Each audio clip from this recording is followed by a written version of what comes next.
really in Dallas. Yeah. It's not in the name. So yeah, it's on the name. They moved to in Arlington. Yeah, I guess the Why? It is just why. they did not relocate across the Sharing my screen now. Looks good to me. All good. Okay. Yeah. Kui, how is that for you there remotely?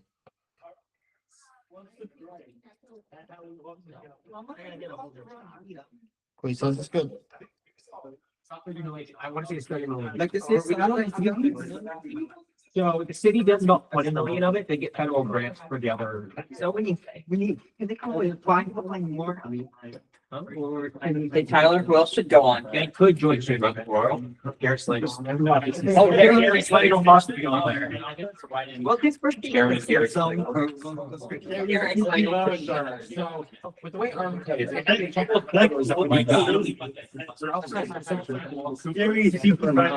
My personal would be right at the southern Arlington border. Goes all the way up north, hits Abrams, turns onto Abrams, then goes on Collins. You can use my charger if you need to, Patrick.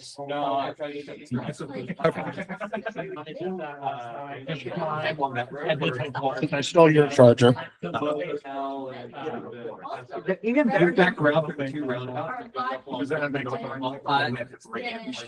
So it's the best. It's a long bus ride. What? It's none of it. Again, if they get that freeway, it would be decent.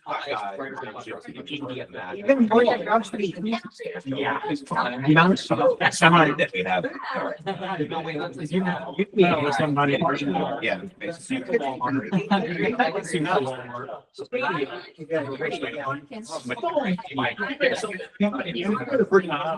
Well, this been going. Yeah, it's like, I mean, I don't know. It's our production quality. Yeah, the big product. I would just work on one last December, but Yeah, no, I, in person, something I'm just saying, I think it's in my head. Even though I really like that slide by the way. West, and we're totally Yeah, that's a good discussion. Yeah. I'd like to For the cheesy. That's my late break. Not terrible. I got As far as the airports, like, you're back to I wouldn't want to give Oh, you do? Okay, I thought I read that as don't.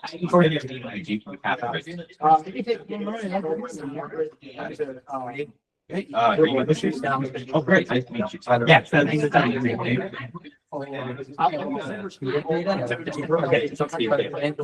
we need actually.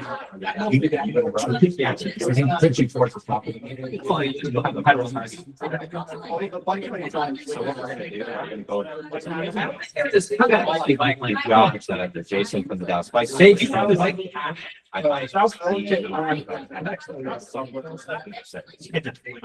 Cool. So other than that, I'm just gonna grab a seat over here. It's,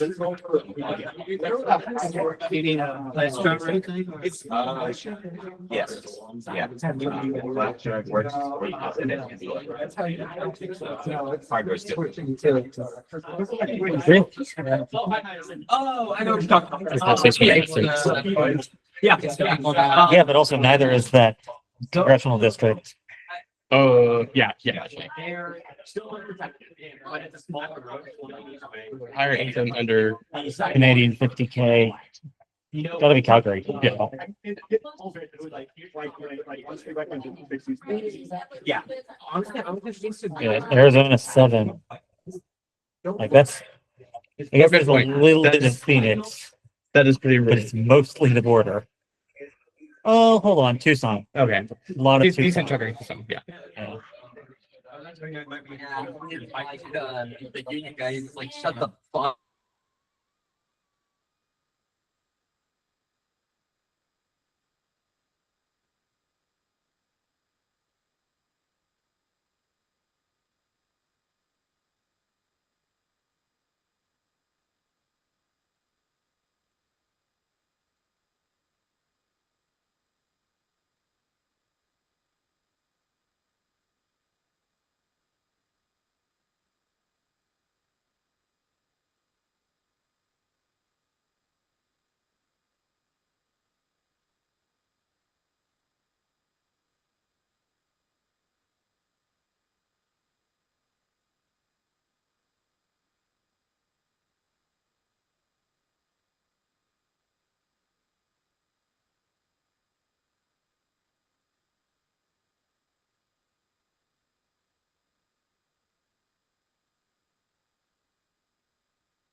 How does the audio sound if we put the iPad up here? Is it still acceptable or does it make it noticeably worse? So good.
All right, everybody, we are gonna get started here in just a moment. Is that too loud? Okay. So if y'all could make sure to go ahead and sign in via that QR code if you haven't already, and if you need any assistance with that, please feel free to ask, and any one of our execs will happily help you out with that. I'll give you all about a minute or so to get signed in, and then we will get started. Close the displays up. What? Close the displays up. Yes, Turn on the. I have no idea.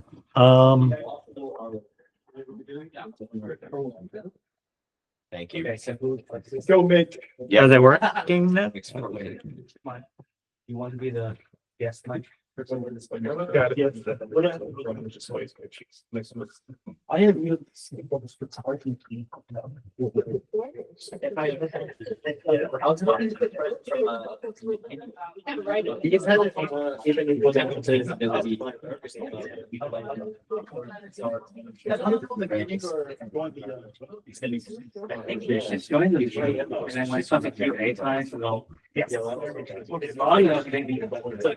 The track part is.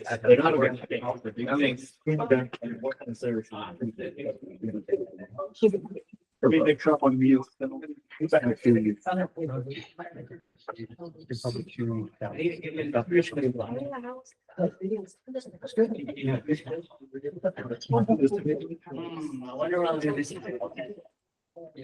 Oh, yes, yes. Hey,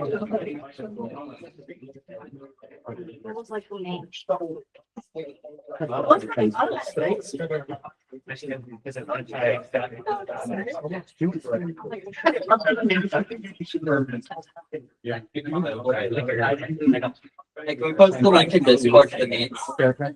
The Google Meet. It's in data announcements. Yeah, the link is in data announcements. Yeah.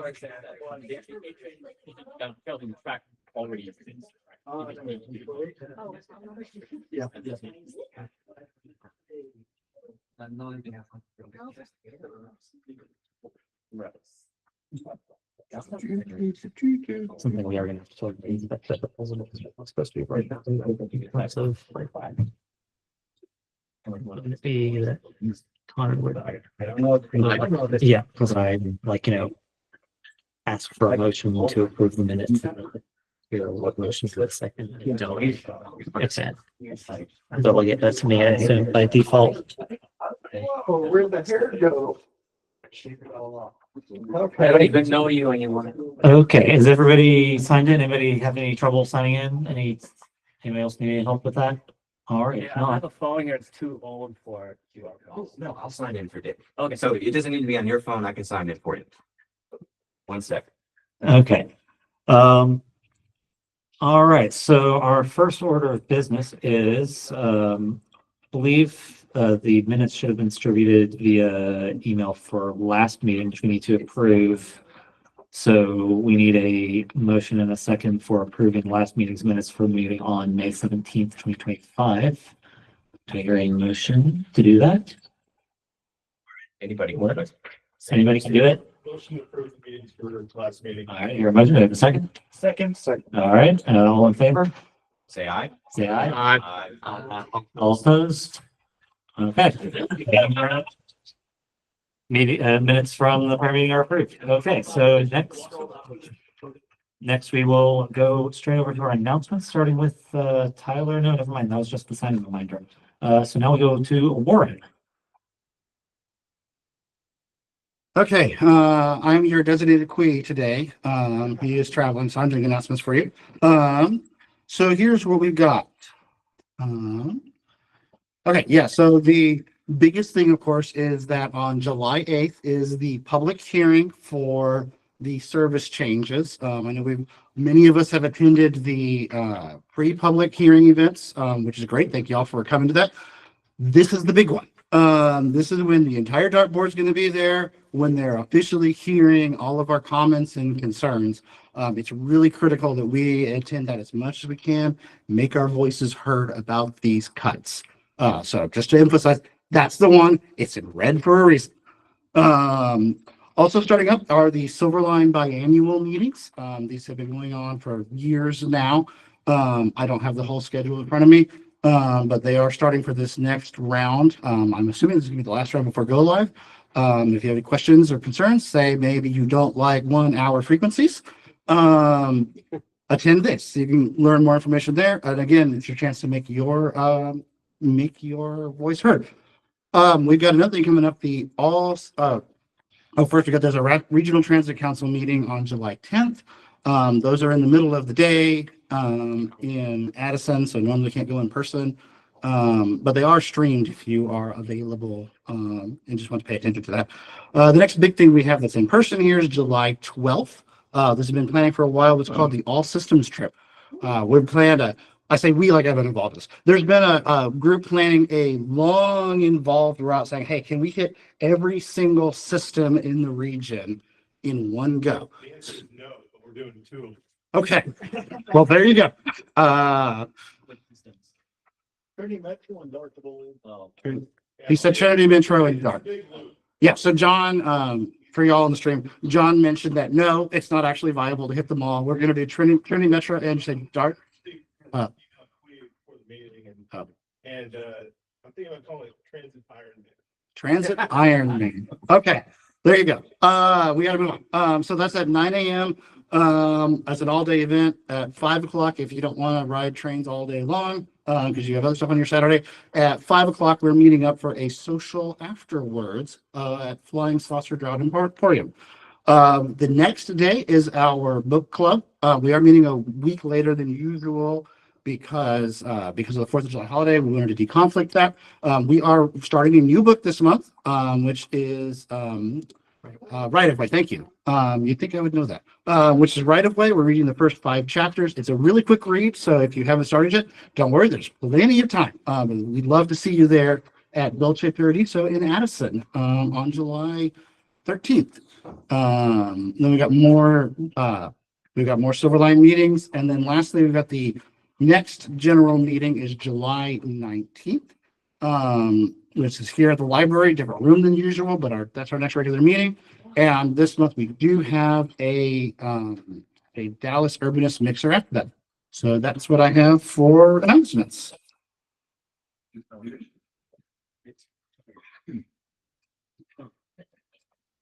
Legislative deadline, I guess that's you, Cal? No. Skip that. Okay. Things out of skip order. that. We're done with that. Okay, cool. So I'm gonna take the mic real quick. Yeah. Okay, so earlier this morning, we did confirm somebody from DART who could come speak with us about these proposed service cuts and take a few questions. So I talked to Jason and Hexel about this. We're gonna do the DART Q&A first for the next half an hour or so. Lucius, right? Yep. Okay, cool. I'd like to introduce Lucius from DART Service Planning. I'm going to flip over to the PowerPoint, and then you just let me know where you want to go. If you need to skip any slides, I got you. Thanks, sir. All right.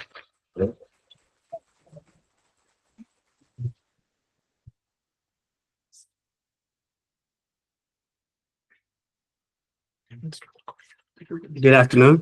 We can go ahead to probably slide number, I want to say 9. There we go. I'm sure quite a few of you may be familiar with some of the changes that's been going on at DART. If you have a pamphlet, probably should have a pamphlet with me. Everybody should have a pamphlet like one of these. We do need your feedback. Raise your hand now. You can do it online or you can do it on the card at the back that we provide and just mail it back to us. We do need your feedback as much as possible. As stated earlier, we are doing the public hearing on July the 8th, which is the actual public hearing.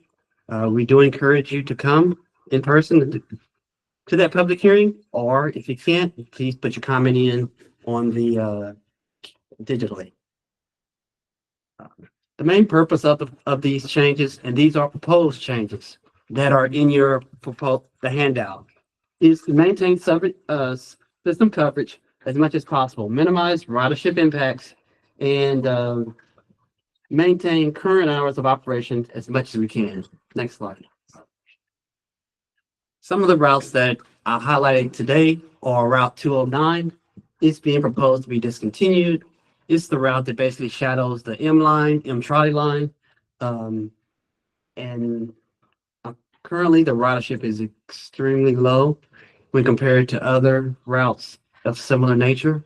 The alternative routes, as a result of this particular route going away, is the Park Cities Go Link, Red or Orange Light Rail, McKinney Avenue Trolley, and Route 105. Next slide. Another one that's one of the routes that I wanted to highlight was Route 254. It connects Parker Road Station to Legacy. It's mainly in Plano. It's being proposed to go away. The proposed alternative for this route going away is the citywide Plano Goling Zone. Next slide. Another one is Route 255. It's in Irving. It's relatively a new route that connects downtown Irving up to North Lake College. It's mainly in Irving. It gets about 250 riders a day. The alternative is to ride the North Central Irving Go Link or South Irving Go Link Zone. Next slide. Route 305. We do have quite a few express routes that are being proposed to be discontinued. One is the 305. It basically goes up to Addison and down to downtown Dallas. Again, it's relatively low ridership. That's why it's being proposed to be discontinued. The alternative route is Route 239. One unique thing about this, the express routes, the routes that are the alternative, they're regular routes. They're not express routes. Next slide. 383 is another one that I'm kind of similar to 305, but it connects to Lake Ray Hubbard to downtown Dallas. Again, the ridership is extremely low. The alternative is to use Route 224. There is a proposal to discontinue the South Dallas Golding Zone. And mainly, well, it's 9 square miles. It's 291 average weekday riders, which is pretty good. But the alternative services that are within this Golding Zone, you have 3 light rail lines, which is the red and blue, and also the green. You also services 4 stations, which is Fair Park, MLK, Hatcher, and Cedars. We also have 6 routes that are in this Golding Zone, which is the Route 1, 13, 23, 104, and 216. So there's a lot of service that's serving this community, but there's also a difference between riders. You got GoLink riders, you got bus riders, you got rail riders. And that's something that we recognize, but as a result, this is just a proposal it was been suggested to remove. Next slide. We also have the Plano Zone of Zones. Or not the Plano Zone, we have the Zone of Zone pilots. We have 4 of them right now, which is the Raleigh Cleburne, Raleigh Southeast Garland, Plano, and the North Dallas Zone of Zone. These are rather expensive due to the length of the trips that riders are taking. And as a result, it's kind of expensive to provide these trips. As a result, we're proposing to discontinue these zone-to-zone pilots because all of them are pilots. And quite a few of them are riders are beginning to like them because they can just one-seat ride from, say, Parker Road Station all the way over to Legacy. But the length of those trips are getting rather expensive. Next slide. Next slide. Next slide. We have reached out to many of the cities and they've given us back proposals or things that they would like to see in their community. And these are our member cities that they have given examples. And we've made some small modifications, which will be implemented in September, which you'll see maybe like in Rowlett Golding Zone. You can go to Firewheel, which is just outside the zone. But there are some others that we are slightly making some modifications to, like in University Park. Their request was can you please get us to Love Field Station? That's being presented on the next slide, or next few slides, and that's something we are going to implement in September. You want me to go? Well, I got to mention this one too. Oh, sure. There is one in Addison. This is when we mentioned the other cities. Right now, Addison doesn't have a Golding Zone. This is something that we are looking into, proposing. We just gotta find funding to make it happen. But this is something that the city is working with us to try to find funding, and we'll partner to build a zone, something similar to this. Next slide.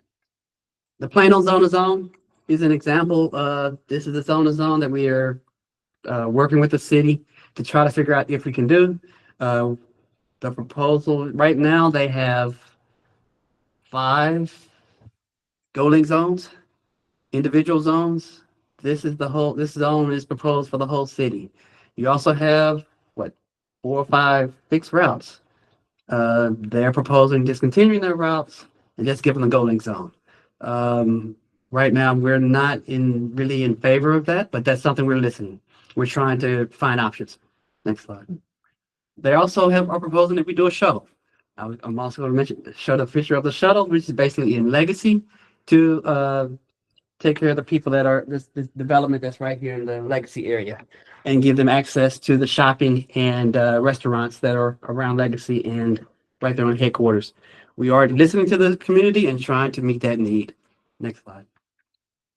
They also want weekend service, a shuttle. This is something that we're trying to work out, and hopefully we'll come to an agreement.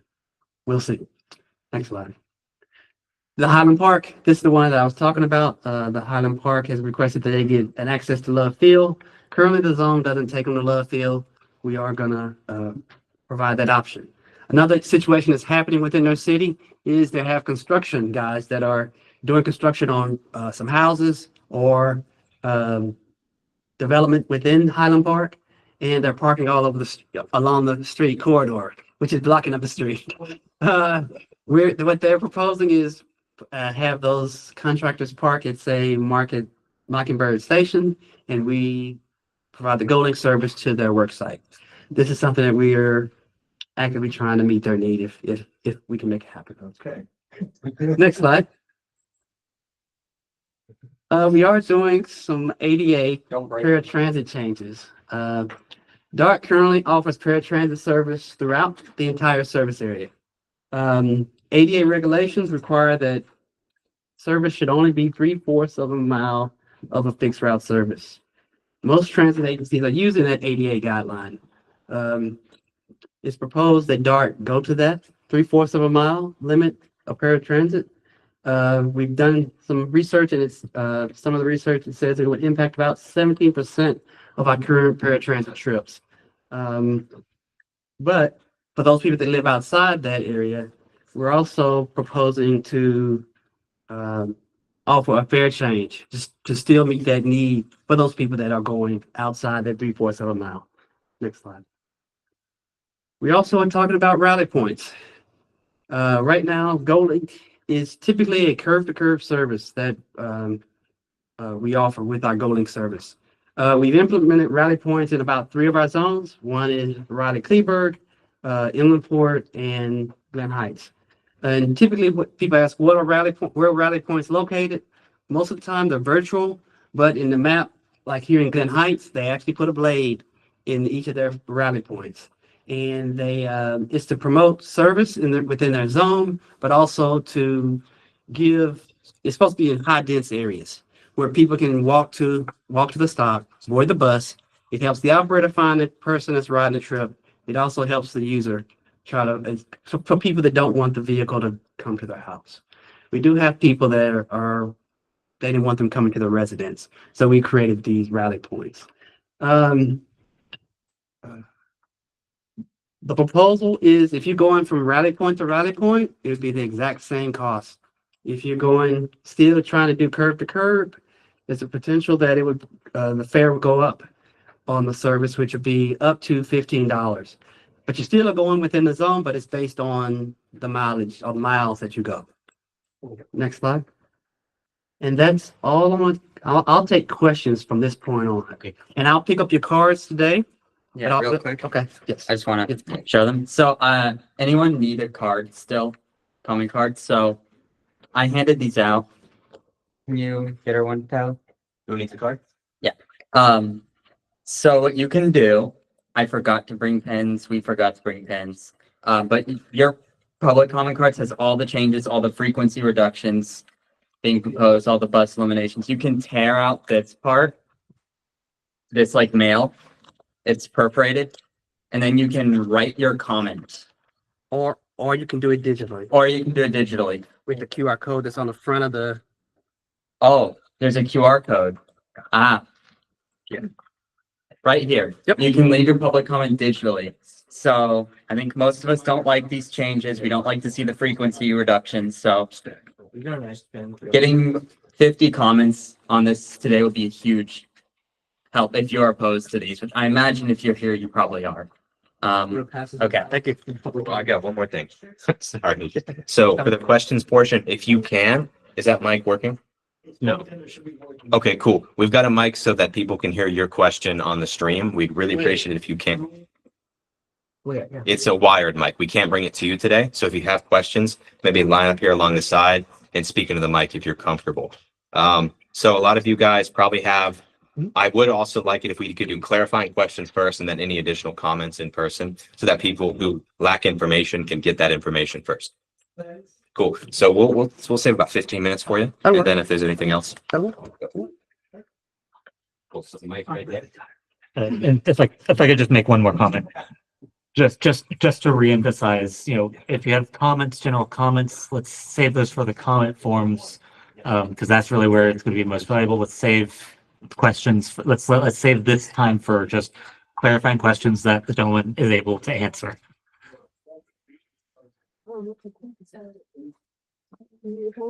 No, I'm okay. I've already told my note. I was up at pre-hearing earlier today.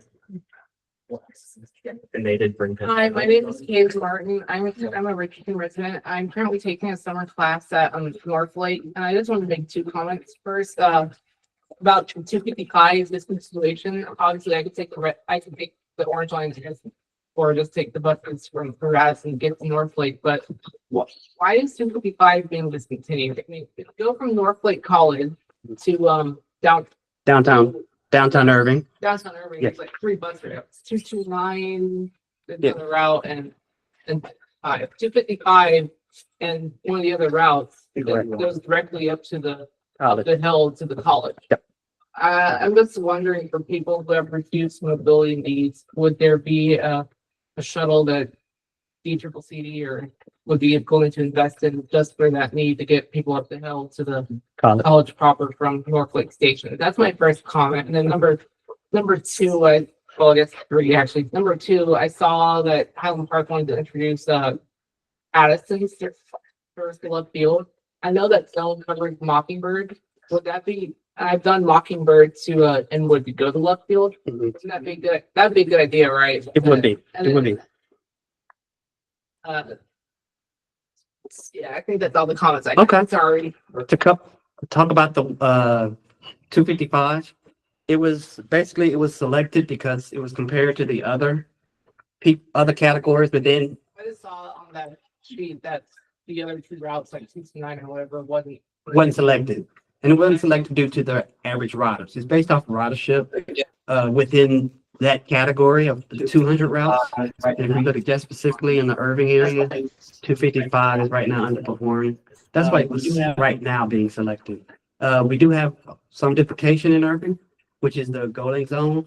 Those 2 Golding zones, they kind of overlay the route, but that's another option. But the route is the middle route that goes right in the center of Irving. And it's something that we're proposing. Now, Tyler, could you do me a favor and take the slides back to the legacy proposal? The shuttles or the reductions? I guess the shuttles would suffice. Now, you were saying that these were suggested, correct? We went to each of our member cities. Okay. And did a with their city management. And they basically gave us some ideas what they would like to see, what they thought that they would like to see in their community. And these are some of the examples. Okay. And every city's done this pretty much the same thing, saying we would like to see this, we'd like to see this. Okay. And but these are some examples, and right now we're just trying to find ways to fund this if we can. Okay. Currently, if you're familiar with what Plano has, they have rail, they have GoLink, they have They pretty much have the whole damn, a lot of things that we offer, but they're also asking for more. And we're trying to find ways to meet that need. Okay. Have you had any, input, directly from citizens, constituents of Plano as far as this proposal or any other proposals pertaining to Plano? Yes, Okay, as well as some other cities as well. We hear from both sides. We're trying to okay, make sure we listen to both sides, both okay. from the city manager side and the public. And do you believe that this would benefit constituents not necessarily just coming from Plano management?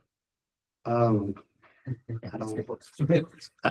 don't really know how to answer that. Okay, that's it, thank you.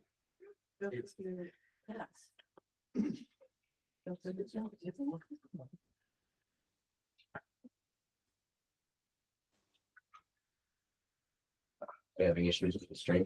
Yeah, I think, please saying actually the mic from the iPad is still enough to pick it up, even from people speaking back here. Okay. But he was getting feedback when that was turned on. Okay, so are we turning? Just be loud. Just speak Okay. loudly and clearly. Then you guys are welcome to go sit back down if you want, or speak from there. Doesn't Yeah, matter. speaking from there is gonna be best. Okay, cool. Let's keep the line, but you can just kind of project. What's the difference between a go-link zone with rally points and a fixed route bus? I mean, how is it advantageous to have one over the other? And how does it justify the difference in cost to do that? Okay, that's a good question. Initially, everywhere you see a goaling zone currently used to have a fixed route in it. And we did it, we basically took away the fixed route because it was underperforming and brought the goal. Rally points are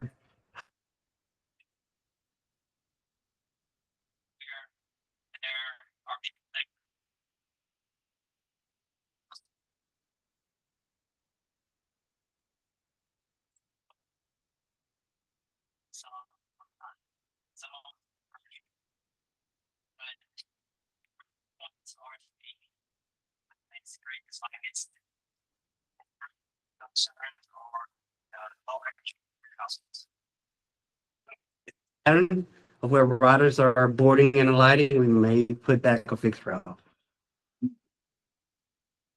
I guess I do have a question. So going to the Highland Park Love Deal.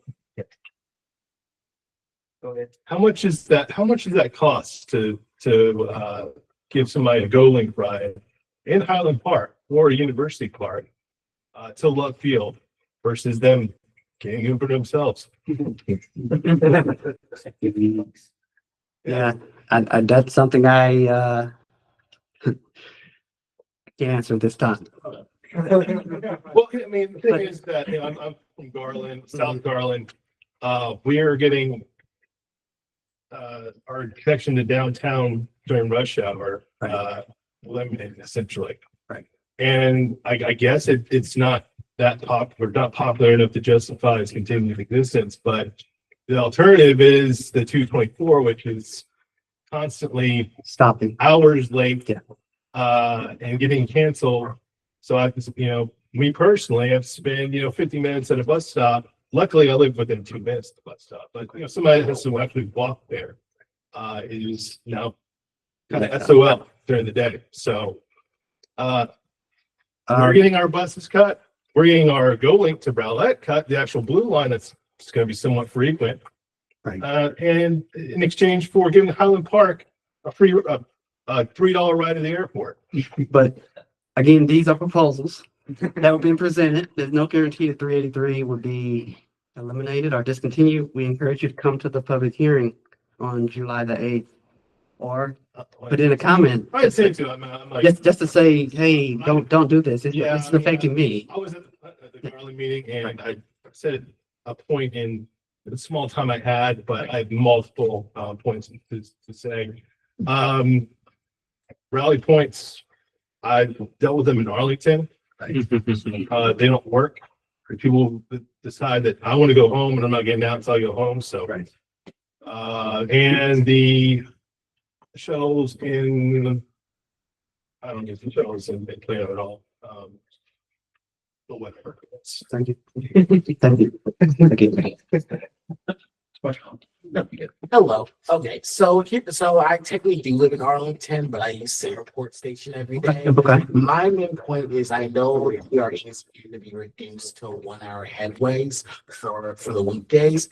And have you ever missed the train by 1 minute? I mean, I just did today. Literally today. Right now, I would have been able to make the meeting if I didn't have car. cut it to 50, they basically make people wait for 59 minutes on a work day. That could make them late, and they could lose their job over because some guy in Plano wants to cut our transit funds because they're enticed by Uber. So all I'm saying is I don't believe that you should cut the TRE because unlike Plano, Richardson, University Park, they have other ways to get around. There's not really a way to get around besides the TRE Centerport unless you want to go the long way, take the metro, the train metro bus to the airport, take the Orange Line to downtown. So for those reasons, I do believe that the TRE should not be cut because it's the only way to get around the city. Thank you. Yeah. If I could just, thank you all. Just remember, if it's a comment that you can leave on the comment card, please do that. Let's try and save our time here for questions that they can answer. Thank you. Do us a favor and get some flyers at Cedars and South Dallas because people at Cedars who takes it from South Dallas don't know about the 2026 service planning. They don't have the communication. Thank you. Excuse me, you said Cedars in South Dallas? Cedar Station, she's talking about the Golding Zone. I mean, the station, at the station, at Cedars. Hi, just a quick question, about kind of building fares, and kind of this shift in curb to curb, to rally points. It says here that, let's see, that the local trip fare would cover only trips between designated building rally points and or fixed route services within your zone. My question is, so if I am going to be connecting, say, to Park Road Station, and I'm taking a longer trip to be the Red Line or via bus, but I'm first connecting via GoLink from where I live. Would that be still covered by local fare if I'm going from my curb to the train station? The short answer is yes, because let's say you bought a day pass. Correct.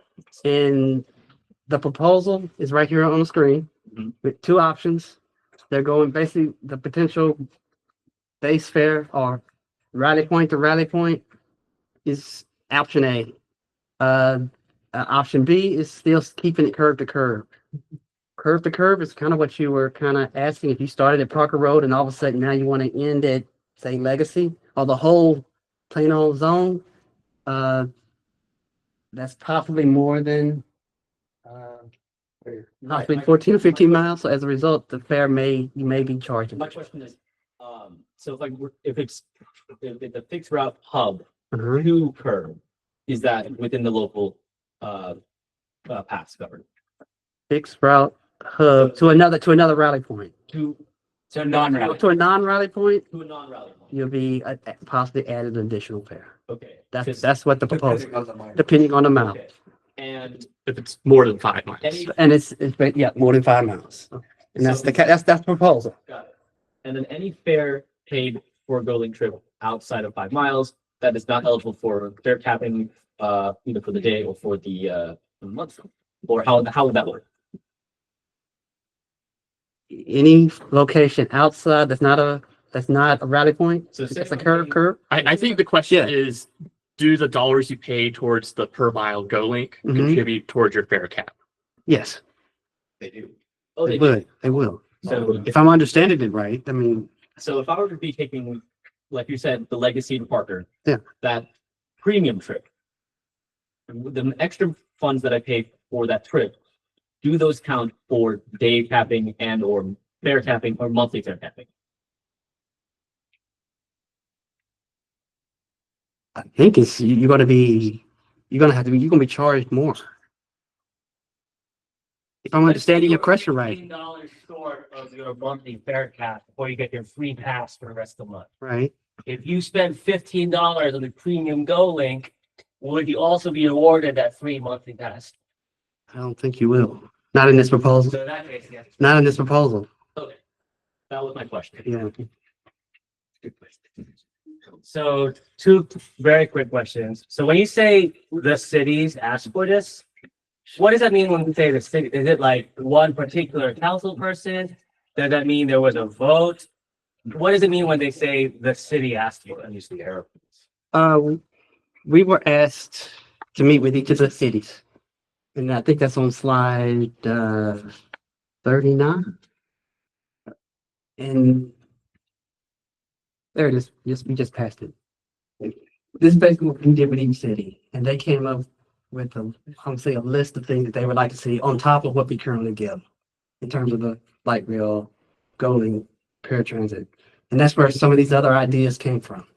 And both of them came from the public as well as political, let's say the senator, or not senator, but city council. And basically, we were just trying to listen and understand what they were trying to do and try to see if we could fund it. Okay, so when we say the city requests, that's kind of an abstraction because we can't quite see like a resolution or a specific statement. Correct. It's okay. And then the second So, question. Hexel, if I could ask you to save your second question, so that we're starting to run low on time, so we need to let more people ask questions. Sure. Thanks. Hi, I understand the service cuts are to fund the general mobility programs. Correct. 5% revenue cut. Correct. And that's to balance out some of the costs to different cities. But I know you guys are also doing the tax increment finance stuff around transit-oriented development.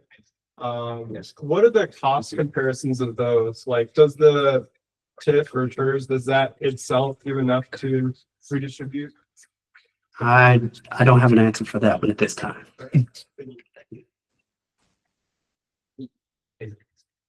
Yes. When you mentioned the, say $15 extra charge on a Go Lake zone going past a rally point, was that an example or would that be a cap of $15 that would never see? It's a cap. Yes. So 234 and 254 RV limits, correct? That's been proposed. And with that, would there be Plano City-wide Go Link? That's being proposed. To cover, to cover losing those two. 234 and 254 combined have over 700 riders per weekday. How is Go Link going to handle that extra capacity? That's a good question. That's why we see the ridership. But that, like I said, that's being proposed. And that's a good point. Yeah, that's a question. In the same way that there are laws in nature, there are laws in economics. An example is supply and demand. You charge more for the service, fewer people use the service. With this in mind, they come up with, which I'm sure you has a cost curve showing that they can raise the fares and they can bring in enough revenue from the higher fares to make up for the loss in ridership. So my question is, how much of what's going to be the impact in ridership of this fare increase?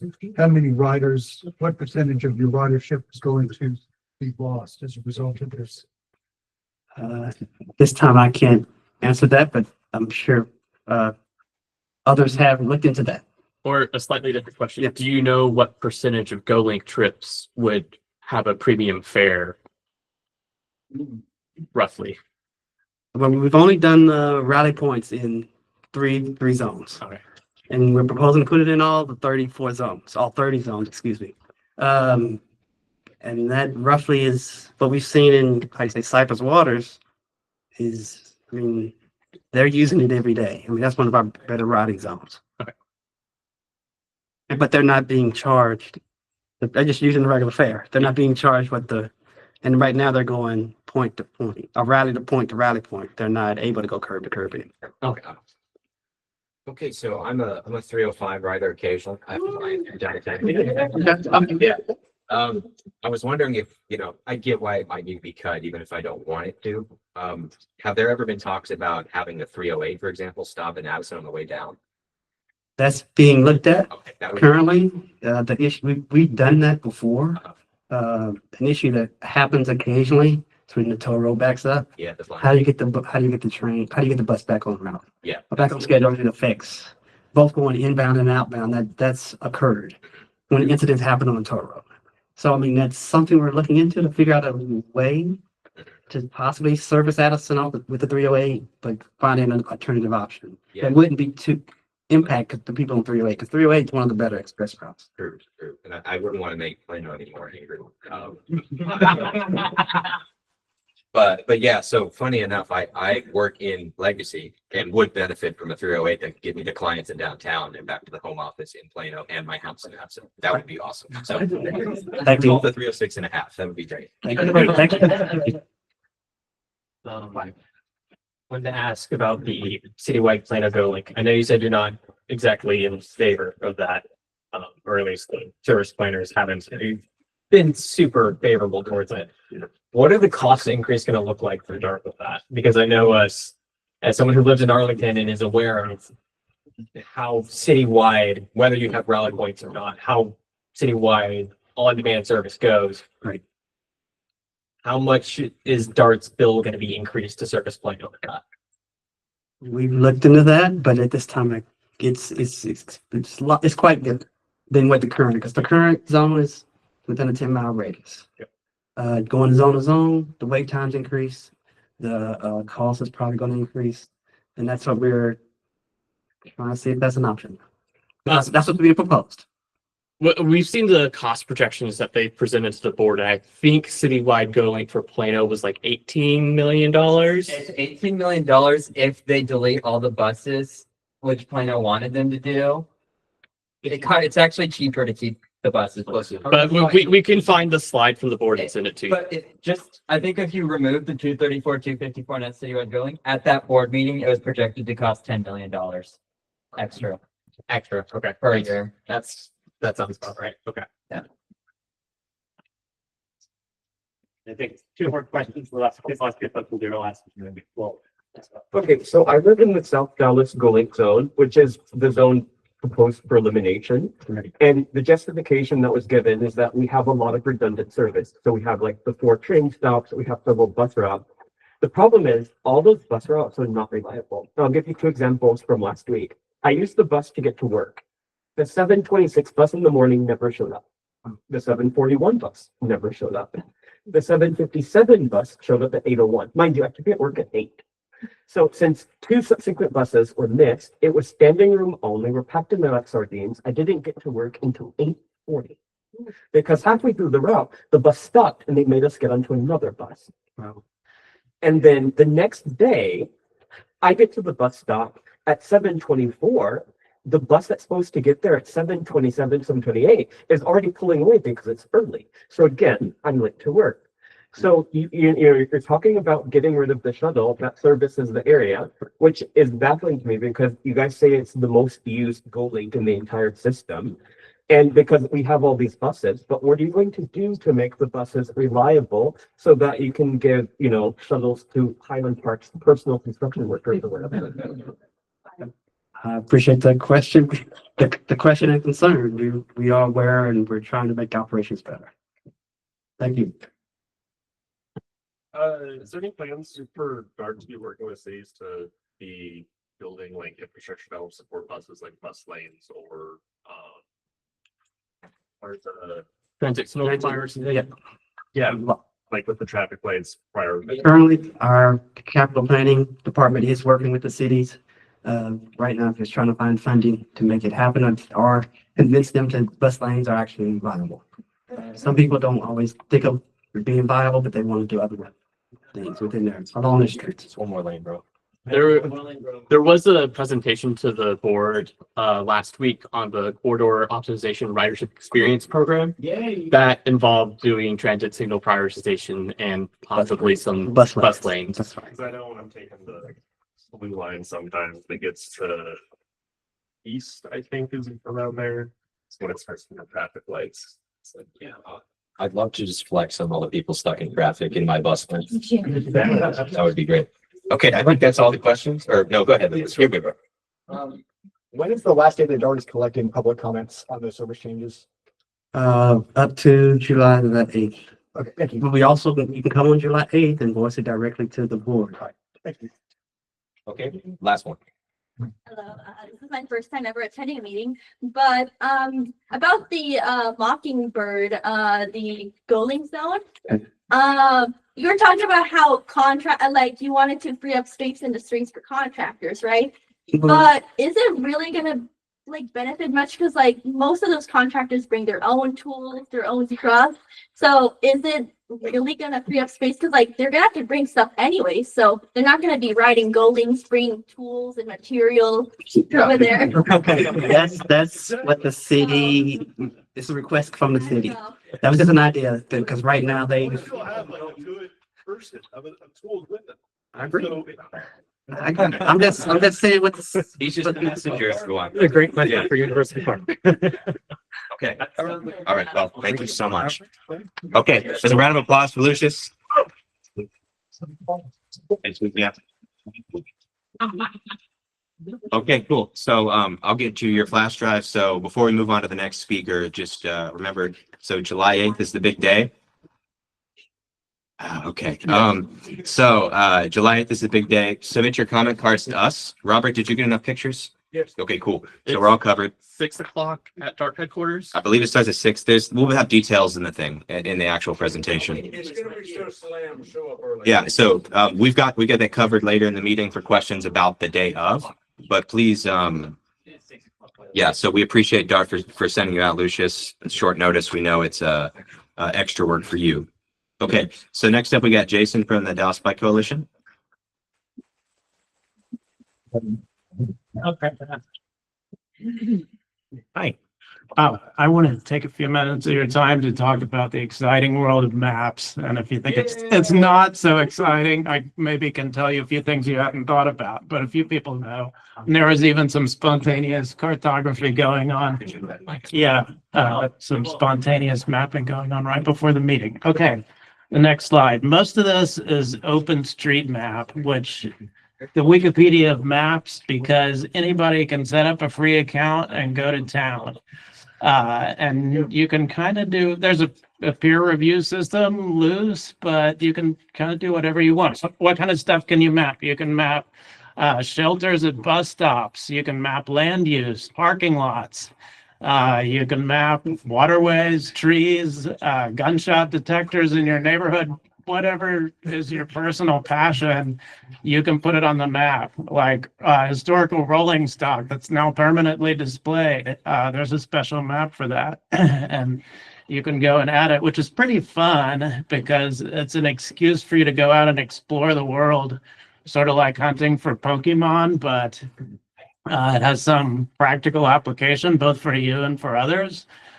Some of the practical application is because OpenStreetMap is a giant database and you can query it. I know a lot of the people here there's a technical skew to the people's occupations here, but you can write queries and get all kind of paths, like all the trails in the Dallas area if you're building your own map, or you can use it for research. Cities use it. Whatever you can think of, you can find a way to pull out of it. And I think the most powerful stuff is that it's actually used in all kind of other stuff like Strava, Ride with GPS. These are all bike navigation apps. GoPass uses it for their routing. The Transit app uses it. So it gives you kind of a shocking amount of control over what you can do just by yourself for free. You can go in and like say you edited something on the map, and then a few weeks later, you can have your friend open up Strava and point to, oh, I added this trail right here. That's thanks to me. Or the Transit app, it used to tell you to go down this street, but everybody knows there's a gate there that's always locked. And now when you ask for the same route, it tells you to go this other way. Well, that's because some mapper went in and mapped the gate and it picked up on it. So you can go in and change things on people's phones sort of in a way. And also when you think about it in a certain way, but no, it's a pretty good natured community that doesn't use it for malicious things, but you do have a weird amount of power that people don't consider. Okay, next slide. These are some projects that I've done and helped with. One last year, the Dallas Bicycle Coalition did a project finding all the bike parking in town, which the city of Dallas asked for. And we did a few rides around looking for it and ended up, you can see that graph at the bottom, beginning in early 24, the amount of parking on the map jumped quite a bit. So now we have over 800 spots that are mapped and you can see them in different apps. One of them I kind of like, it's simple, is rackfinder.app, but they'll show up in other ones too. And I have that QR code. There's a bunch of links. If you're halfway interested in this talk so far, you should get that one. It'll be on the next slide too. You can find some useful stuff in there. And then an example of one of my queries just to show all bike parking spots within the Dallas city limits. Okay, next slide. Another project that I've been working on is which DART stations offer decent connections to paved trails in the whole DART service area. And you might not know, but there's 34 at least. Plano had to grade on a curve. Theirs are a long way away, but it is possible, kind of with fairly low stress way to get there. But I've got all the trails, and if you get the QR code, there's a link to the interactive map, and you can zoom in and see like the trails that are a few blocks away from the station, what I think is the safest and least stressful way to get there. So if you do any kind of biking, skating, scootering, whatever, I think it's a useful thing, and I haven't even considered a lot of those. And some of those trails are good that nobody knows about, like the Runyon Creek Trail in South Dallas. I really like that one when I went and visited. Okay, the next slide. The one thing that the Bike Coalition, really on my initiative, is working on. Earlier this year, I found out about a place in advocacy group in Denver called Bike Streets. And they started out developing a low stress bike map. Like, how could anybody, even if you don't like riding in 30-mile-an-hour traffic, is there a way that you could get around town? And they spent a ton of time exploring the whole city and identifying these safe and comfortable routes that anybody, even less confident people, could use. And they initially did a paper map, and now they've kind of turned it into this whole app and platform project. And I wrote them and said, this seems like a great idea. And they said, good you got in touch, because we're thinking about expanding this to other cities. And this summer, we're starting an incubator program for anybody interested. I said, I'm interested. So that's how I got into all this. But it's a huge project. And the Bicycle Coalition needs way more help than just I alone can provide. So if you have opinions on routes, like things that, if you spend any amount of time going around the city, places that you think are good to ride or bad to ride and why, that's the kind of information that we're trying to collect. If you want to go out and explore a new part of town and give us your opinions on it, that would be very valuable. If you want to map some of the stuff, that would be good too.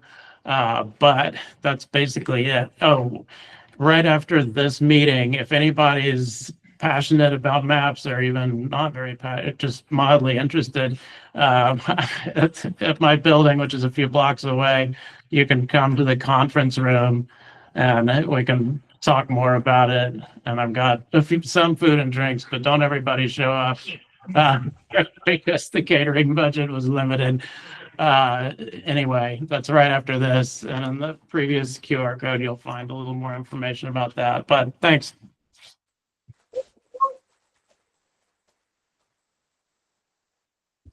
Okay, I'm going to hold that QR code for just 1 second. Anybody else need it?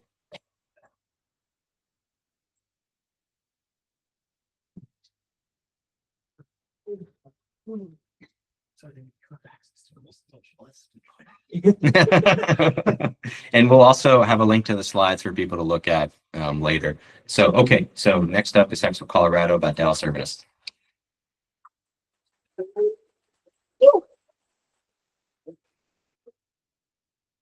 All right, I went commando on the slides today because there were so many meetings this week. I guess just got tired of looking at Google Slides at some point. First thing, Mixer, same time, same place, next month, July 19th. This next month's theme is Row and Multiply July. Yes, he doubted whether I could get it rhyming, and I did. Yes. And just as infectious. And so, in fact, I don't think I need slides too much because I think unlike last month's, the website is totally up and it's at dallasurbanist.org. So pretty much everything I'm going to say is there. In line with the theme of growing and multiplying, there's a join form, and I've made it my personal goal. Something I learned from the Strong Talents National Gathering to do a lot more one-on-ones. So it is my goal to meet one-on-one with everybody who signs up. And so even if we've met and talked countless hours already through data or Bicycle Coalition or whatever, I still want to talk one-on-one with everyone who signs up. So we can talk about what you want to do and what you're really passionate about. I've had about 7 one-on-ones so far, and I always go into them thinking, okay, I've had this conversation a million times. I pretty much know what they're going to say. But no, every single time, every single person I talk to just kind of blows my mind with something I didn't even think about. Like, what if we had a Dallas Urbanist 101 just to understand how the city works? Or, well, I don't want to spoil it for you. But one of the things that we are doing this year that's really big and putting a lot of focus on is Week Without Driving. And we're getting started way early on this, or at least way earlier than usual, because we have a lot of ambitious ideas. One of the things we want to do is, or at least this is the way, we had a brainstorming session last Thursday, and I was up all night last night. So I was up so late just typing notes that Brooklyn, you saw me kind of dozing off in the middle of the hearing. That was why, because I was just kind of condensing all these notes. But we're going to do this. So a big theme that people raised was that this year they'd really like to see more guidance and help preparing for Week Without Driving before the week actually starts. Because turns out if you've never tried getting around the city without a car before, you can't just kind of go cold turkey and then know exactly what to do. A lot of people simply don't know how to get around without a car, and they need some help and guidance. Some people even talk about doing some practice. So there's gonna be we're gonna have a full month of guides, articles, videos coming out before the week starts. I've started putting together an advent calendar. So there's a lot that's pretty exciting. So if you join and you sign up, as soon as the first thing you want to do is do a one-on-one with me or get that scheduled. And as soon as you have that scheduled, you'll receive a Discord link and you'll be able to join the Discord and contribute your ideas. Other than that, I think that's the gist of it. So yeah. I have some questions. Go ahead. September 29th is the first day, and it goes from Monday to Sunday. And also, one thing that I want to emphasize is when this started at the national level, the national's focus has been largely on people who don't already use transit or don't already walk, giving this a try. Something I want to give a lot more emphasis to is people who are already living this way. Like if you're already not driving, if you're already taking transit every day, or if you're already using alternate modes of transportation as much as possible, I'd like to highlight those stories. Because, I mean, to be frank, if you've been doing it all your life or for a decade or several years, you've got a perspective that's often overlooked and underappreciated. So definitely reach out, sign up for our Substack and become a member. And I'd love to help you share your story. Any other last questions? All right, thank you. Oh, you had slides this whole time? That was from last month. Okay. I don't think it's here. Yeah, okay, cool. All right, social media updates. Rohan, that's you. Good afternoon, everyone. I'm Rohan. Slides. Oh, awkward. I think I have it on slideshow. It hasn't refreshed. Hang on. Okay. We learned this last meeting. Well, yes, I do use Linux, by the way. He's better than us. Okay, flex. I use Arch, by the way. Yeah. There we go. Okay, yeah. So this is gonna be really short, but me and a couple of people on the social media team are kind of talking about how we can move forward and continue marketing our message and our efforts after the whole thing with the legislative session. First, as Connor is most likely going to talk about after what I say, is with the GMP and the board meeting on the 8th. How are we trying to mobilize as many groups as we can to come and show their support? Because our stance here is we don't want any caps and we don't want any cuts. That has been our stance since the very beginning. And so we're trying to see who everybody knows and who everybody can talk to. Agencies, people who are people with special needs, school districts, kids, everyone who uses transit and uses these routes that are potentially going to get cut, or people who are going to get adversely affected by service cuts. Yeah, just looking at the future, how are we going to spread the word? I know some of us went to a night of good trouble, and what was said and that really stuck with us was how we're going to take a quick win and run with it, right? I mean, we did do so much to get these bills shut down. We got to keep it going. You know what I'm saying? And so if anybody else, if anybody can help out, anybody knows anybody, feel free to talk to me, talk to Chelsea. You can stand up.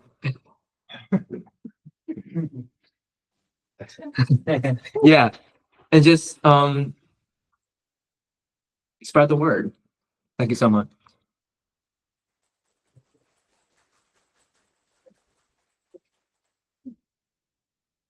It's not connected to my laptop, so you'll just have to call out next slide. What? Ignore it. Tyler, is your clicker is nothing. The clicker is. Oh, okay. It's a. Okay. Placebo. All right. So I'm going to talk about service cuts. Well, they were already discussed today, and I'm sure a lot of you have seen them before, but I actually think, and I could be wrong, but I think we're pretty close to defeating the service cuts. And I'm going to get into why a little bit here. You know, the 5% General Mobility Program, for those who are not aware, is this idea that to select cities based on their supposed status of if they pay more into the DART system than what they get, are eligible under this proposal to get 5% of DART's budget distributed back to them to help make up from that inequity. And we're against this because one way to fund it would be service cuts, and we do not want to see less buses. We don't want to see people lose their bus routes entirely. We don't want to be waiting 1 hour for our bus or our trains or our light rail. So as everyone else has said to you, and I will say again, July 8th is a big day.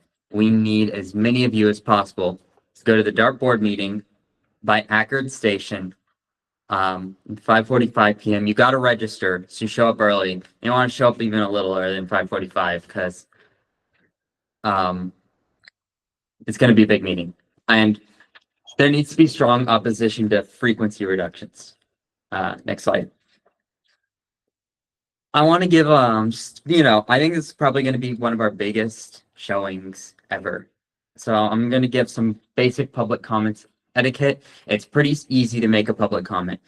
You really need to clearly state what you want. You have an ask, like vote no, or don't move forward with this service cut, or whatever it is. Your ask needs to be clearly stated. So, you know, don't say like this plan is stupid. Say this plan to reduce frequency is stupid. I mean, you may not want to say stupid, right? But that's just like an example of being more specific. And then here's like an ask, like, please maintain or improve bus service. You're telling them what you want instead of just identifying a problem. You're offering what you would like for them to do instead. That's what makes a good public comment. You say service cuts are bad. I mean, that's honestly an okay public comment too, but it's probably a bit better to be more specific and like, please vote against the general mobility program. Or don't just say service cuts are bad. Tell them, don't cut my service. And I don't normally recommend this, but I think in this case, showing a little bit of how mad you are has actually been really effective. And I think Start staff doesn't actually want to do these service cuts. So when they see people mad about it, they're kind of in their mind agreeing. And I think the board needs to see how mad this makes us. So Yes. if you're angry about it, you don't need to, I mean, don't go too far, right? You still got to stay professional, but show that. Yeah. Conviction. Yeah, because we do not want to see less public transportation. We want to see more. Next. Yeah, pre-public hearings. A lot of you have been to them. There was one today, and they've been fantastic so far. A lot of you done a good job. And what's really been cool is to see all the paratransit folks go and show up and fight and defend themselves from fare increases and service cuts. And that is great. And that message at all these meetings has been loud and clear. The primary thing that there's been opposition to was the paratransit changes. For those who don't know, paratransit is a service for the disabled, ADA accessible vans that can take them around town. However, I feel what is needed is they've seen how opposed people are to paratransit cuts, and that's great. And I think with paratransit, it's clear, like your price is going to go up, you're going to pay more, and you're going to be able to go less places. That is really easy for people to understand.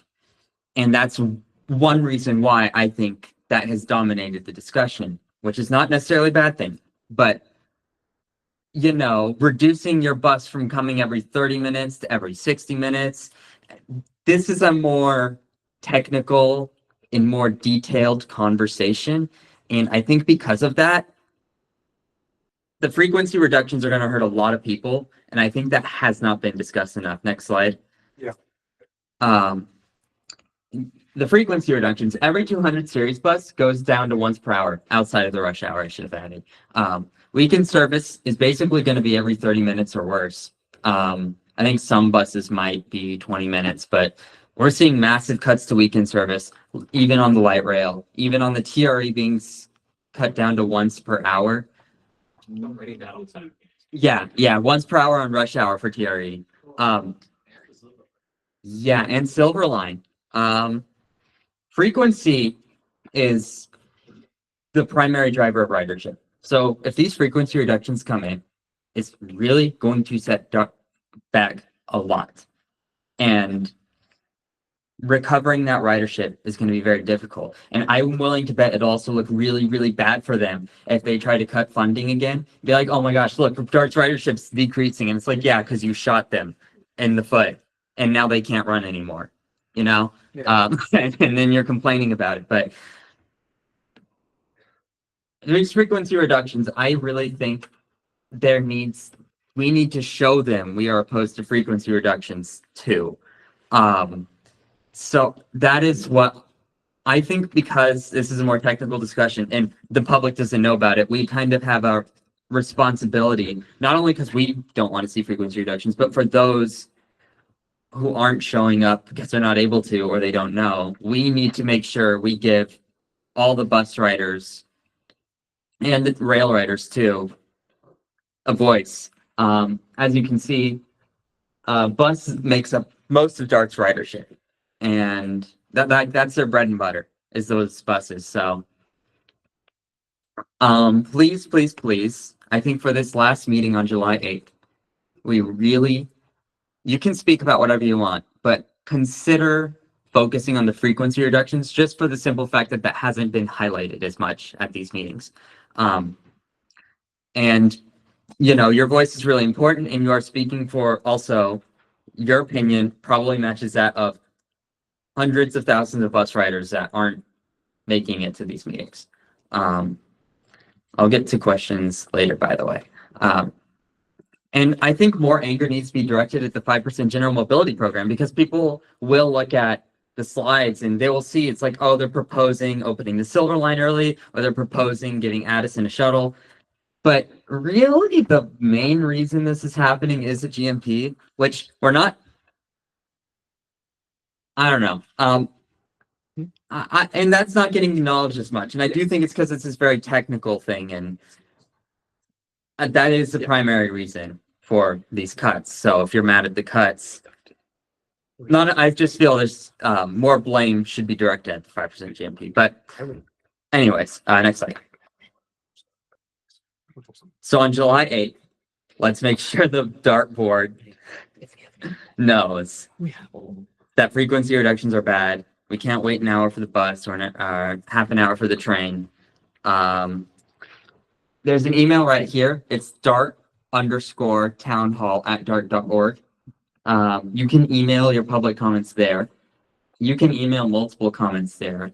If you've already submitted a comment, there's something else you want to say, well, you can complain about it to them there. And Dart staff's going to be able to use that to potentially justify certain decisions and try to advocate for the board to not kill bus service, right? So next slide. But still show up for July 8th. However, I've got some good news that I'm hearing. And I'm hearing this from a reliable source, but it seems like well, first, the GMP is kind of like on shaky ground potentially, because there's 3 board members who come out against it.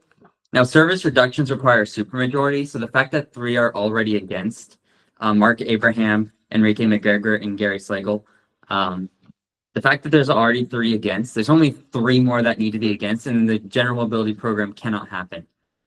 That is, unless they can fund the general mobility program without service cuts, then they just need a simple majority. And as it turns out, that might actually be possible. Some people who are in the know, I guess, have told me. And actually, it's not even just that. You can watch the I think it's June 11th board meeting, the budget and finance discussion. There's some, funding this general mobility program for 2 years costs like it's like $80 to $90 million, somewhere around there. Renovating their headquarters, they pointed this out in a meeting, cost like $50 million. So they can just simply not renovate their headquarters, which does need renovations, but Postpone it for 2 years. yeah, exactly. And just let the people who work in the DART offices, I apologize, suffer the burden instead of the riders. It's not that bad. It's not that bad. Okay.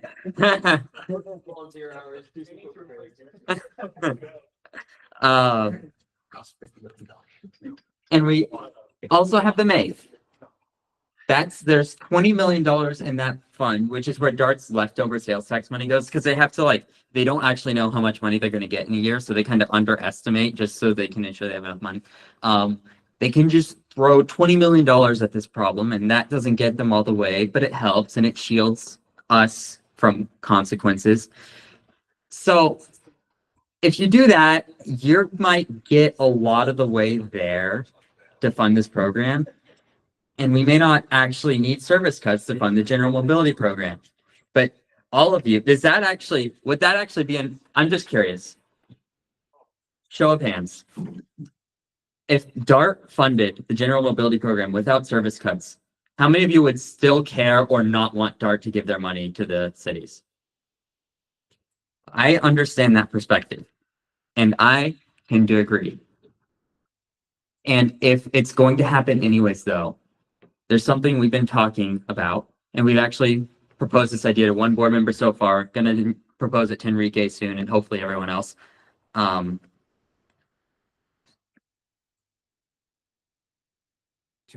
Next slide. Oh, I want to talk about this later. Next slide. Conditional general mobility program, I'm calling this. This is an idea I really talked about a lot with the data execs. And this idea, honestly, this is probably just going to be for us to push for behind the scenes, I guess. You guys can keep lighting Dart on fire for proposing service cuts. That's good, and that's what we want. So, but what I think we want Dart to do, if they're going to give these cities money anyways, I want to make sure that Dart's not going to get backstabbed in the next legislative session. What we think is a good idea is if Dart's money is to be given away, Plano and anyone who receives the money has to agree to not pursue legislation in the next session or not pursue a withdrawal election. So how many of you, as harm reduction, yeah, I think both. I think if you're going to receive Dart's money, you should not be pursuing a withdrawal election or legislation to cut Dart's funding.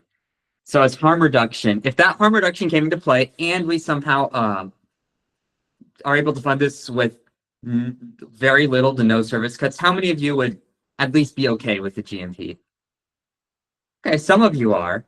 It's obviously better than not securing Dart's future, but if the GMP can be used as a tool to protect Dart from, I mean, we all had to work so hard and mobilize so hard, call so many offices, and the security of knowing that Plano and Highland Park and all these other cities will not be pursuing legislation to destroy Dart next session, that is something. And it's something I hope they can do. And that previous slide, and that would be good, but okay. Almost to questions. Irving pullout election. Irving met in closed session to discuss pulling out of Dart. We don't know what was said because it was in closed session, which is, yeah, when a meetings go into closed session, that's when they like don't record it and city council meets privately to discuss something. So it should be noted though, if Irving were to pull out a Dart, they're still responsible for their share of the debt or bonds that Dart owns. And due to state law, Dart would have to cut service to Irving immediately. Irving would immediately lose all of its bus, rail, paratransit, and GoLink services. But because they're still responsible for their share of the debt, they would still have to pay into Dart.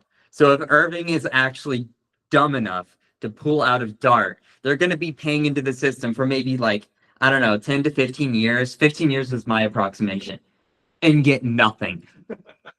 They're just going to be paying Dart. Yeah, the Orange Line would get to the airport faster, true. But we don't want, to be clear, we really don't, I can't speak for all of you. But I think the execs, I think we don't want Irving to be cut from Dart. There's people in Irving who really, really need Dart. There's jobs in Irving that people need, and we don't want to see all of y'all's mobility options reduced. Yeah. So another thing though, if they go this route, council can't decide to leave Dart. They can only decide to hold an election to leave Dart. At the end of the day, the voters have to approve it. So next slide, and then next slide again. Yeah, just one more thing. This is a big deal, I think. Bring a portable charger with you. Bring some water. It's going to be a long meeting with everyone speaking, but this Tuesday evening, please, please, please put it on your calendar. July 8th. Let's advocate against frequency reductions. Thank you. I think we can take like 3 questions. Oh, yeah. I forgot. I was going to do questions. Like 3 questions. All right. Cheyenne, you had your hand up the longest. So I got some things tell some of y'all know, after, David knows after, board meeting, I was pulled aside to speak with, Joe Kerdaic and Rick Stover. And a few other board members. I got some info from Rick Stover. Jonathan, cover your ears. He wants to Rick Stover wants to get rid of Dart entirely and replace all service with Via on Demand. All right. Wow. Thank you. That's good to know. Rohan, you're next. Literally, like, this is just a clarification. Our goal as an organization is to push for no caps, no cuts. That is what our stance is. The compromise, again, that's something we're internally viewing, but we want to push for no caps and no cuts because that's what we're standing for here. Yeah. Yeah. Caps, no cuts for this. If it's inevitable. If it's inevitable, yeah. All right. Ken, you're next. Just a request, could you put the feedback email back up? That was in the process. Oh, it's on your Dart flyer. But you can put it up just so everyone can see it while I answer questions. I have like 3 minutes left, so. All right. All right, I don't remember who's next, so Liam. So in the hypothetical, guard for the DMP where, Plano and Irving agreed not to, pursue legislation. How does that legally work? Like, say there's an interlocal agreement, like, say that blind city council does that blind match from doing whatever it feels like, will that actually guarantee that legislators won't pursue legislation, even Plano can't pursue legislation. Well, what is that? So I am not a lawyer, but I think there needs to be something in place to ensure Plano can't backstab Dart. Plano might have to do gentleman's agreement, or maybe an ILAs are like legally warned. Okay, he knows more about this stuff.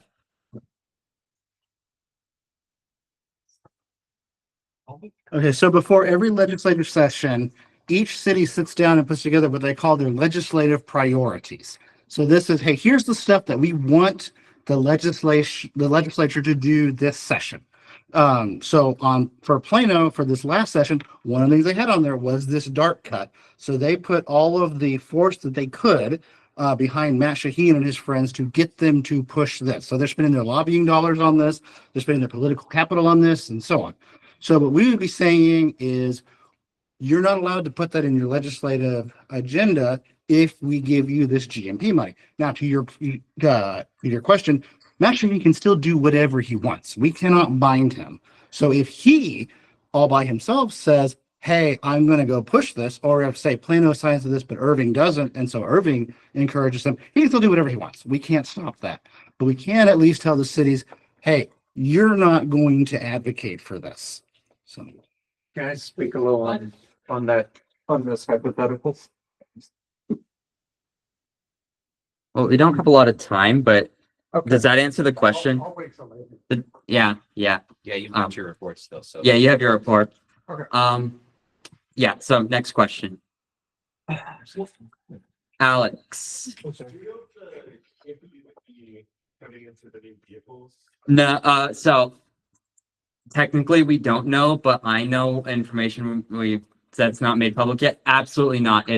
He asked, will the GMP cut into new vehicle spending? No, there's no way they're gonna do that, is my understanding. That Dart contract's already signed.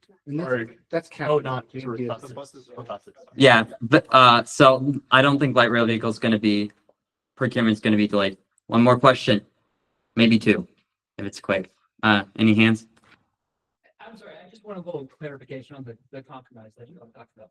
I think, like, by what mechanism would we get them to agree that they wouldn't push for it? An interlocal agreement, that is a contract, right? Okay, so it would be legally binding. I believe, yeah. So, as part of the resolution that the board approved that establishes the general mobility program, the way they give the funds back to the city is through an interlocal agreement, and Dart can put clauses in there to affect the agency. This is why we have Patrick.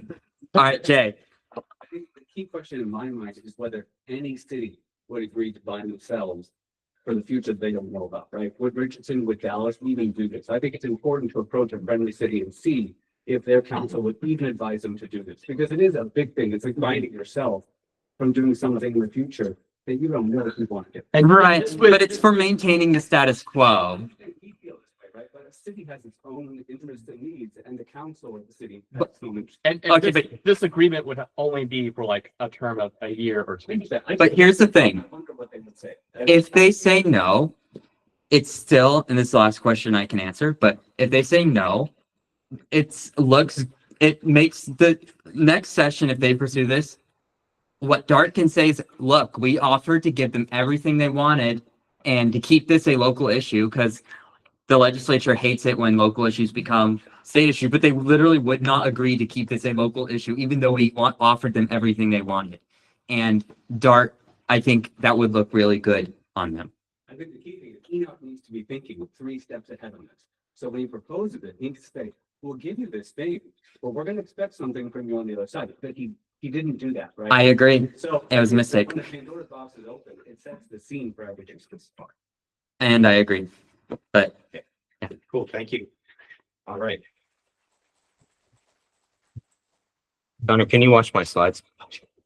Cool. Hi, it's me again. I'm gonna be very quick. Let's go. Okay, so another thing you can do to advocate against this GMP is talk to your city council. So I spoke with a city councilor and the Addison city manager over the past couple weeks. They don't necessarily know what's going on. Even in Addison's case, they're getting money. They're not sure how much they're getting. They don't know what the effect of that would be, right? So what they didn't like was how reduced the Silver Line service would be. Addison, for example, is pouring about 500 million into a TOD for 2 trains an hour. They don't like that, even if they're getting money. So you can leverage that and kind of inform them, because a city council member can speak on behalf of their town with a bit more authority. They tend to have more connections, although we do pretty good in that department, and could even possibly get resolutions drafted against service cuts or the GMP itself. So imagine if Addison or Richardson said, no, we do not want your money. We want a damn service. They can't say that. And if you're going to cuss at the July 8th meeting, don't do that. But if you will, do it at the end so you don't get kicked out. Don't do that. Basically, you can do this throughout the month of July. Remember, July 8th is a public hearing. It is not when they're voting. They're not voting until August. So that gives you time to talk to your DART board members one-on-one, talk to DART staff one-on-one, talk to your city council, mayor, city manager one-on-one, get them to say, no, we don't want this actually. So when they come to the board, we have all those developments. Next slide. So I added this in last minute, but just some more GMP public hearing prep. I talked with the DART representative at the end of the pre-public hearing today. Yeah, so we know it's going to be a long time. Remember, they're expecting hundreds of people. There is no time limit to the hearing, time limit for individual speakers, but they have to hear everyone. So you do need to register ahead of the meeting, and you can only register in person. So you need to get there nice and early and fill out your card. If you don't fill out a card, you cannot speak. So yeah, come early to register, bring your food. One last slide and then questions. Okay, future of data. So I've talked about this before. I kind of want to, have a little mini committee to talk about what we do next. But for now, we need to destroy the GMP. We'll get to this in July. Thank you for those who have reached out about future of data. I will get with you guys on that. Time is coming soon. Think about the questions y'all have. Okay, 2 questions. All right. Will this August board vote occur during a board meeting? Yes. So can we show up to that too? Probably, but we will cover that in the July data meeting. But yes. Go ahead. One of the key points that I would like to stress to everyone. Talk to your council members and work with them. Talk to your DART board representatives and work with them about what can be done. The number one thing that every one of us can do is work to improve ridership among all of the people that we know, because that's one of the things that prevents cutting service. Yeah. Building ridership. And one of the ways the G-Bus worked so hard for so many years is building ridership. And that's what made it in terms of getting some of the routes that we have in Garland and some of the connecting routes to other parts of the service area. So talk with everybody you know about getting them to become a rider if they're not. get more people to ride more often.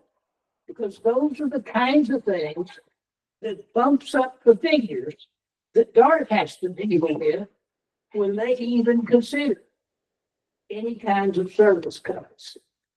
But as this tight schedule comes forward in the next couple of months, talk to your council members, talk to other citizens, and get them to talk to council members to not go along with some of these ideas. And it can happen. One last point. We had a real foundational effort against the legislature. They didn't want to fool with legal issues. And we can keep that from happening by building a stronger foundation today for the next legislative session, because I guarantee you the issue's going to come back up at the next session. Because there's greedy city managers who can't make their budgets. And they're pressing for getting in DART's pocketbook. And that's where all of this came from. So work to build ridership, work to build your communications with your council members, get your other friends and everybody you know to press the council to say no to some of this stupidity. Thank you. John, you still have a question? Okay, cool. Robert. We've got a supply here at the front and over on that table of the comment cards. If you know someplace that could use them or spread them out, grab them, take them with you, share them among friends, allies, contacts, anybody else who uses the system. Outstanding. Thank you. Okay. Is it a clarifying question? Kind of. What does kind of mean? We have 30 minutes. Oh, We still have a lot. of no, stuff. in the Yeah. case of, like with Addison, I said they don't really know what's happening. Right. Do cities who would be receiving these funds, do they have the option to decline it? Yeah. Yeah. Like, I mean, they don't have to take the money. Right. Yeah. Okay. So in the case of like Addison, if you just talk to them and be like, hey, if you decline it, you'll be able to keep your Silverline frequency. Yeah. I mean, it's not quite that simple because Addison, for example, would only get like less than $1 million. They're guessing. So that's not going to save the silver line. Right. But like as an idea, it is lovely. Yeah. Cool. Okay. That's it. Let's go to the next report. I had something, but it's actually going to be talked about later in the meeting by a couple of other folks. So let's just keep moving. All right, Dave.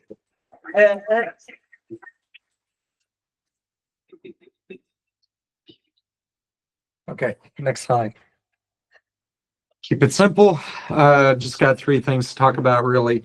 So I need help with constituent meetings. Please help me arrange a meeting with your representatives, especially like was just emphasized with your city council members or also state legislatures. So, you know, your state rep or your state senator, trying to prioritize that mid to long term game and be prepped for the next legislative session and help kind of change the perception of DART at the state level. Because right now, especially after this last session, it is not that good.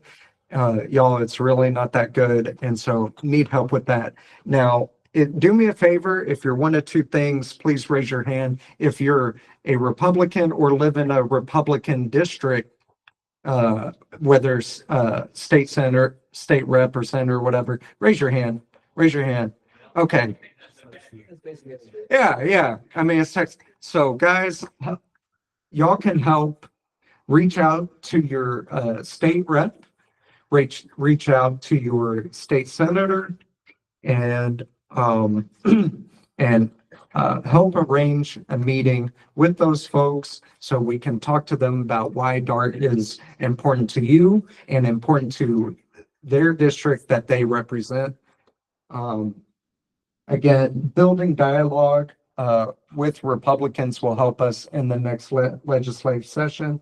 Another thing to note, I was quoted in a KERA article. That was fun. That was great. And if you have any media connections that you haven't already brought to our attention, please reach out to me or reach out to Rohan and let us know about your media connections. We'd love to have that and, get the word out. Yeah, that's pretty much it. Any questions, any comments? I don't know. How much time do I have? How about just questions? Just questions. Yeah, no comments. Thank you. Okay, this guy. This is only my second meeting. I'm a member of the press in kind of a niche vertical. And so I was just wondering, you could reach out to, it sounds like yourself. Yeah, you can talk to me. Okay, I have a couple, I won't expound on them now. I have a couple stuff in the works that I was wondering how to possibly integrate with an org like that. So I'll just chat afterwards. Yeah, we can chat after. Anyone else have questions? Yeah, go ahead. What seats, can we like, we want to aim for like, meetings with? Any member city, I'm open to meeting with. Of course, priority would be suburbs, including Irving and Plano. But any suburbs, I think Dallas, we're good for the most part. But if you live in Dallas, that's fine. I still want to meet with them for sure. But yeah, any city. Which city do you live in? Okay, I mean, we got a good relationship with Richardson, but more than happy to arrange a meeting. It'd be great. Yeah, John. It's more for the audience, really, city council. Anybody actually live in Irving? One, two, three. No. Okay. Irving's, I mean, I think we need, I don't know if we need to push a membership drive or something into Irving, but we need more people there. Definitely, Irving people, hit me up in the executive affairs chat, please.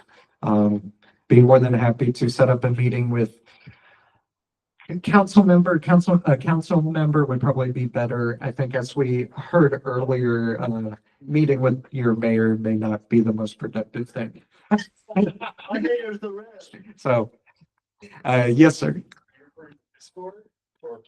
Yes. Yeah. So we're in a Discord. If you're not in the Discord, go to Dallas Area Transit Alliance. .org, and we got a Discord, we got GroupMe. I'm mostly active in the Discord though, so please join that. Okay, I think we're good. Thank you. Okay, Con. Right. Okay, this session, we were mostly focused on the HB 3187 and SB 1557. Those numbers are burned into my brain. But there's also other bills that were passed that we would have interest on. One is SB 15 changes the minimum lot sizing of residences down to 3,000 square feet. Normally, it's 5,000 to 7,000. So, a lot of cities are not happy, but we are happy that that's happened. SB 840, it opens up additional multifamily options, including in certain commercial buildings. So mixed use is on the docket. SB 1555, it doesn't directly relate to transit, but they have a $300+ million fund for railroad grade separation, which just increases safety for everybody. Hold on a second. HB 24, that reduces the ability for a NIMBY obstructionist to block zoning changes.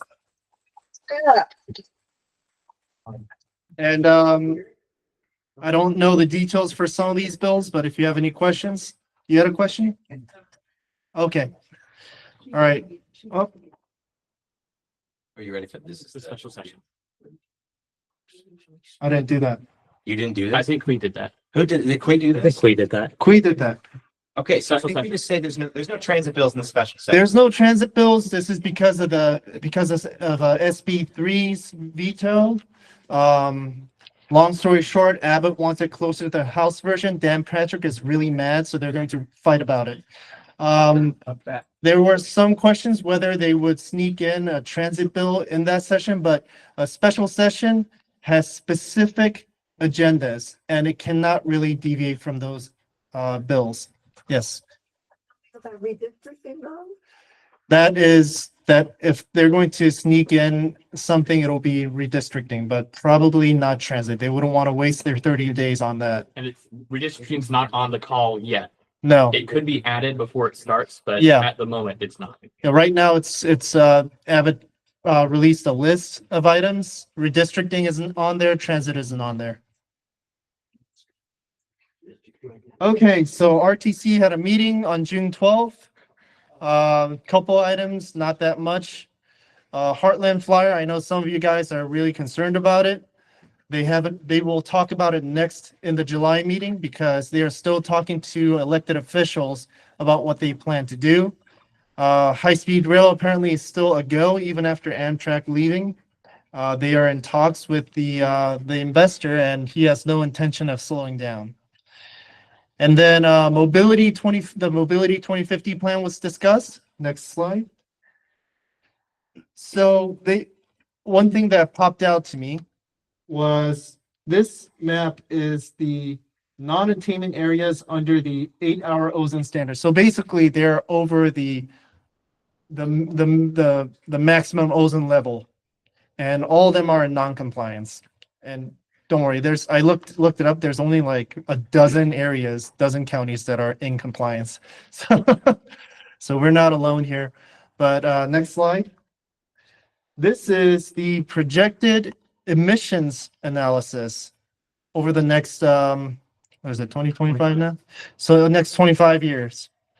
And what they said was in 2050, for the NOx emissions, it's projected to be higher than this year. And that leads directly to ozone emissions. So ozone emissions are going to be even more out of whack. The reasons they had for this projections, and they said they had to double and triple check it because they couldn't believe it. This was the first time they've ever had a 25-year projection being higher, or 20-year projection or whatever, being higher than the current year. And one is populations are increasing in non-transit rural areas. There's increased vehicle mileage, and because there's more population, there's more traffic is slower, which increases the amount of Fuel inefficiency. inefficiency stuff in the air. And in particular, they said they accounted vehicle technology improvements like EVs and stuff, and it did not make it any better. That's crazy. Who would have guessed? And this red line up top, that's the current budget or the limit that they've set. They have been set by the federal government on emissions, and they are below it. But I'm willing to bet that as things go on, 20 years from now, that red line is going to get lower. And if they don't lower that emissions bar graph, that emissions rate, they're going to be in non-compliance, and that's going to affect their federal funding for all their projects, and that is a big concern to them. Anyway, they didn't say that. I just read between the lines and kind of thought about how it's going to hash out in the next 30 years. Next slide. Okay, so they talked about Transit 2.0. It's complete. There were some follow-up items. There were 3 items. One was, hey, let's look at Transit 2.0 and review it. And another one was, let's do the recommendations. But a third item was RTC proposing to take a neutral leadership position to coordinate between citizens. Oh, just to explain for the people who haven't been in previous meetings, the RTC is the Regional Transportation Council. They manage about, I believe, 13 counties in the North Texas region, and they are also the clearinghouse for federal transit funding in the entire area. And basically all of your mayors and all of your county judges, they are members and they attend this big monthly meeting to discuss the entire region as a whole in terms of transit. So the RTC wants, they have a proposal to take a neutral leadership position to coordinate and be kind of like an umbrella organizer, to make a plan between the transit cities, sit and take input from citizens, non-transit cities, authorities over the next 12 to 18 months. And this is to show, basically to show the legislature that they are trying to solve this locally. They're going to talk about service. They're going to talk about the inequities, as in how much the cities are paying versus what they're getting and everything. And they're going to just lay it all out and try to have a comprehensive plan on where to go moving forward for the next 20, 30 years. And they're going to vote on whether to start this process off next July. And that link is to the proposal that the RTC has drafted up on what their scope will be in this exercise. And I think that's the last slide I have. Okay, thank you.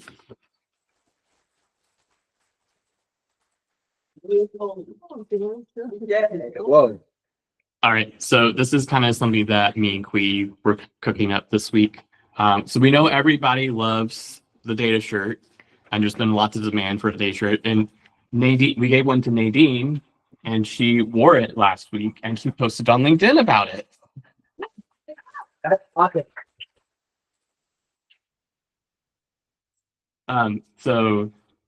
Next slide. So as part of this, we're kind of proposing is that we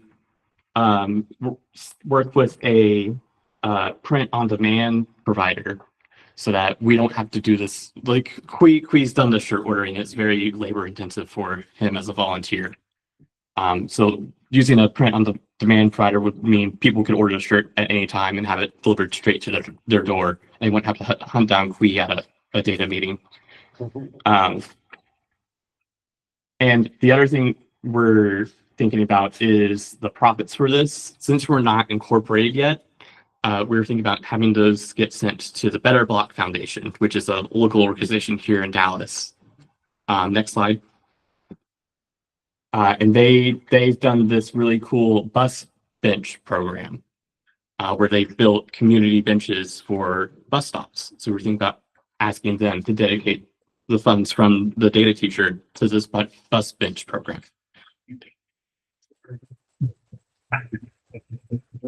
We're still hashing out all the details. We're not ready to take a vote on it today, but if y'all have any feedback on that, y'all can send it to bbf@ridewithdata.org.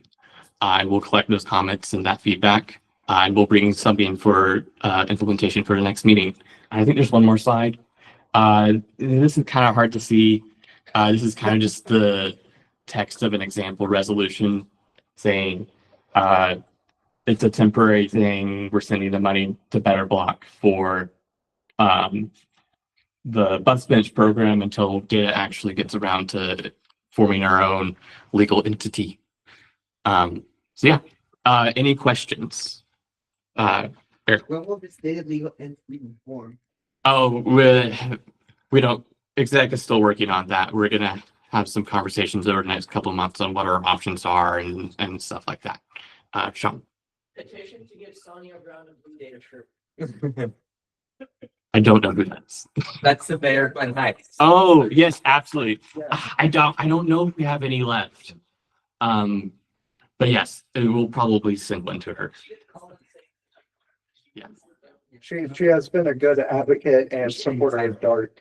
We should invite her. Yeah, skip past. Yes, Yeah. I can. Xander has- I have her contact. I'll contact her.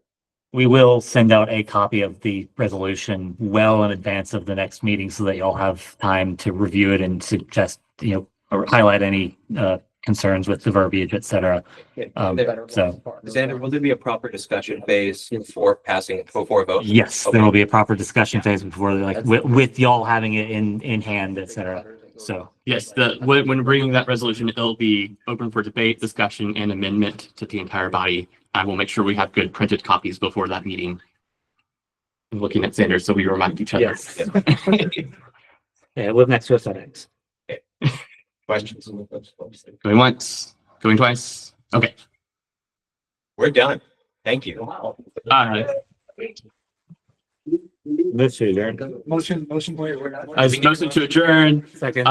second, if there's no objection, we're adjourned.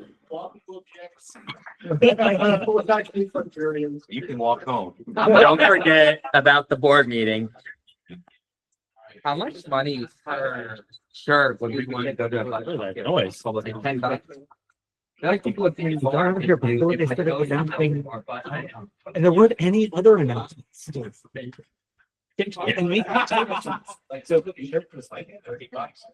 Can we just appreciate it?